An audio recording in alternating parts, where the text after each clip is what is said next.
Desperate politicians behind my attack in Katsina. That's according to Peter Obi, now the presidential candidate of the Labour Party, was attacked in Katsina. It is no longer news after all. That is it. So, but the presidential candidate of the Labour Party, Mr. Peter Obi, has reacted to it, saying, the desperate politicians in the country, those who want to govern, rule at all costs, those who want to maintain the status quo, those who want to undermine the country and its citizens, they are behind his attack in the hometown or the home state of the incumbent president, Muhammadu Buhari. Peter Obi responded to his media team or campaign media team. According to them, they said, our candidates had met with women in a town hall and then held a hugely successful rally at the Muhammad Diko Stadium. However, on his way to the airport, hoodlums attacked the car our candidate was riding in with heavy stones from his driver's side, causing substantial damage to the vehicle. To the glory of God, Mr. Obi and other occupants of the car were unhurt. Subsequently, another set of thugs also threw stones outside the stadium, which damaged several vehicles, including that of our official stage crew. That's according to the Onifade. Onifade is the head of media, Obidati Presidential Campaign Council. Yes. And so, according to the media team, the two incidents taken together make the team to suspect that the attacks may have been premeditated at the behest of desperate politicians who had been deluding themselves with the false claim that they had the Northwest in their pockets, but are now shocked by the show of force of the obedient movement in the region.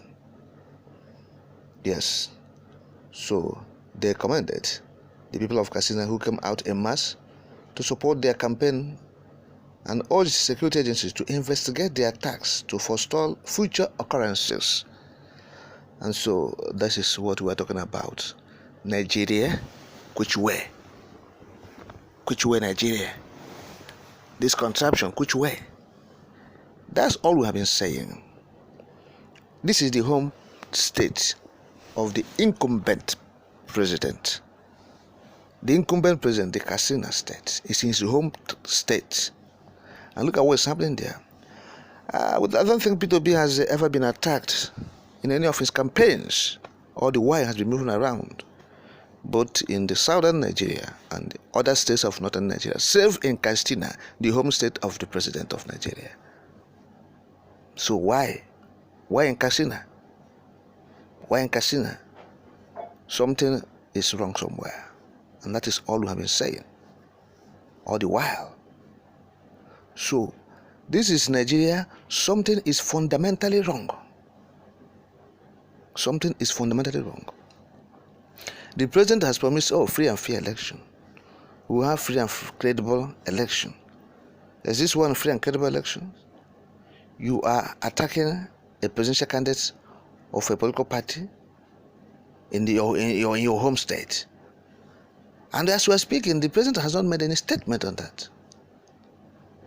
He has not made any statement to condemn that action, or even in support of it. But let him say something. But he has been remaining silent on it. So this goes a long way to tell us what they have in stock for people in the coming weeks. In the coming weeks. So if you are thinking or believing that this election, some people say it's as good as it has been won by Peter Obi. Some people used to say that in some quarters, that is insinuation of some persons. I think this one will cast a shadow on that assumption, this incident. On that assumption, Peter Obi has won the election. Where? You don't know what this country, the people who have destroyed the country, the political elites, the Fulani oligarchs, what they have done in the northeast and northwestern states of Nigeria. The conscientization, if you like, the brainwashing, the indoctrination of the uneducated, ignorant followers. We're talking about large followers. Go to the north, out of school children, 60 million. They have the highest poverty rates. All right? So these people are quite vulnerable. Talking about indoctrination, talking about brainwashing. It's very easy. So that is what is happening. And you think with this army of uneducated youths that this country, you will see that it will be easier for anybody to come and marshal out a very wonderful plans on how to make Nigeria better, and it will be accepted hook, line, and sinker. Who said that? Who said that? It will be very difficult, if not almost impossible. The coming weeks will expose all these things. So that is what we have been saying. The northern oligarchs, Fulani oligarchs, over the years, they have succeeded in making the north what it is today, particularly these northeast and northwestern states. And they have been a clog in the wheel of progress for Nigeria. Of course, you will believe that they have governed Nigeria for most parts, for almost more than half of the years since independence. That is it. And so what is the effect on the country? The effect is where the country is now, in abyss. The country is in abyss. The Fulani has governed this country for more than half of the years the country has stayed since independence, or has lived since independence. So what is the resultant effect? If not that the country is, a sleeping, if not almost dead giant in Africa. So that is it.